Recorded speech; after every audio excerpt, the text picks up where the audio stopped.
சுயேச்சை மத போதகர்களான ஜம்ரி வினோத் காளிமுத்து போன்றவர்களால் அவமதிக்கப்பட்ட முஸ்லிம் அல்லாதவர்கள் மீது அனுதாபம் கொள்வதாகவும் அவர்களிடம் மன்னிப்பு கேட்பதாகவும் அடிப்படை மனித உரிமை தன்னார்வலரும் வழக்கறிஞருமான சித்தி ஜபேடா கசேம் நேற்று தெரிவித்தார்.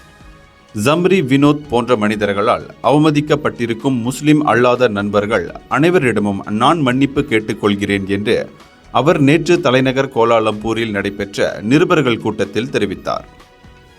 தைப்பூசத்தின் போது காவடி எடுத்துச் செல்வோர் போதையில் பேய் பிடித்தவர்கள் போல் ஆடுவதாக கூறி ஜம்ரி வினோத் பெரும் சர்ச்சையை ஏற்படுத்தியிருந்தார்.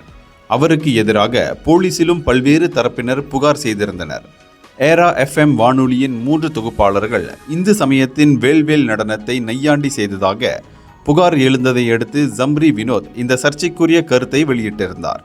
நேற்றைய நிருபர்கள் சந்திப்புக்கு உலக அடிப்படை மனித உரிமை இயக்கங்களின் சம்மேளனம் ஏற்பாடு செய்திருந்தது.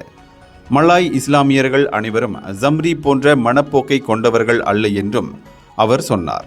இப்படிப்பட்ட மத போதகர்களின் கருத்துக்களை மலேசிய மலைக்காரர்களும் இஸ்லாமியர்களும் நிச்சயம் ஆமோதிக்க மாட்டார்கள் என்றும் அவர் சொன்னார்.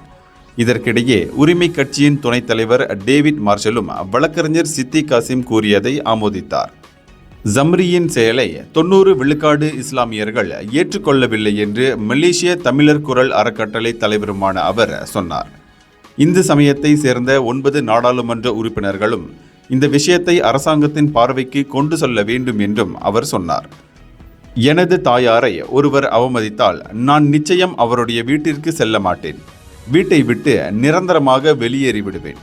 ஆனால் இது நமது சமயம், நமது நம்பிக்கையை சார்ந்துள்ளது என்று அவர் சொன்னார். விரைவில் ஆயர்கூனிங் இடைத்தேர்தல் நடைபெறவுள்ளது. அதன் பிறகு மலாக்கா ஜோஹர் மாநில சட்டமன்ற தேர்தல் நடைபெறவுள்ளது. 85 விழுக்காடு இந்தியர்கள் தொழிலாளர்களாக உள்ளனர். அவர்கள் தொழில் முனைவர்கள் அல்ல. நம்முடைய நிலைப்பாட்டை அரசாங்கத்திற்கு சொல்ல வேண்டும் என்றும் அவர் கூறினார். இந்தியர்களின் இதய குரல் மக்களோசை.